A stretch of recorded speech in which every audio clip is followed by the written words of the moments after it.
大家好，欢迎来到 Amy 的中文小日常。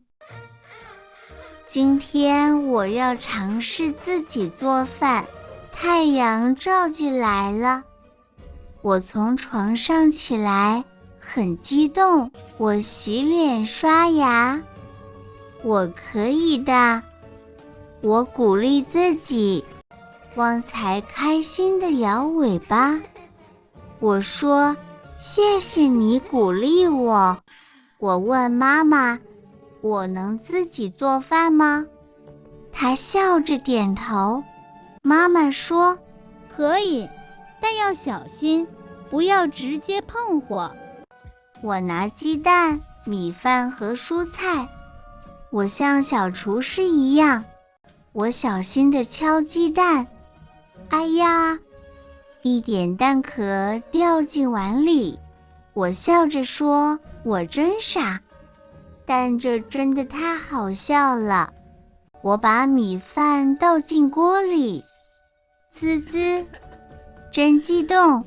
我小心翻炒米饭和蔬菜，翻，这味道太棒了。我感到无比自豪和快乐。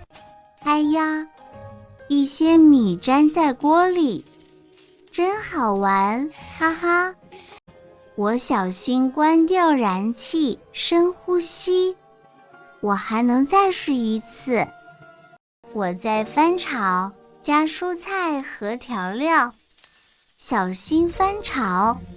妈妈尝一口，很好吃。太棒了 ，Amy！ 我给旺财一小勺，他很开心。最后，米饭金黄色，饭香扑鼻。我坐下吃我的米饭，我做到了。不怕，你也可以。做饭很有趣哦，犯错没关系。继续尝试哦，谢谢观看，点赞和订阅我的频道，会有更多故事哦。下次我们在 Amy 的中文小日常再见啦。